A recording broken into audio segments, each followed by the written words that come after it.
Hello guys! Good morning! Ayan. Luto tayo ng okra. Pure okra. Alam nyo pag gusto ko tong okra.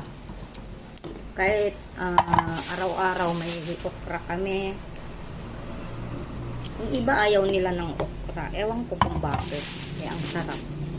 Alam nyo daw sa Japan, di nila to linuluto. Ayan, okra. Binili ko. Alam nyo, mahal na ng okra, 100 na 1 kilo.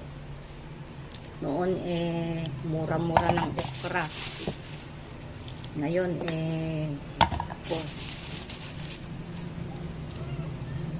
Mahal na ng mga gulay.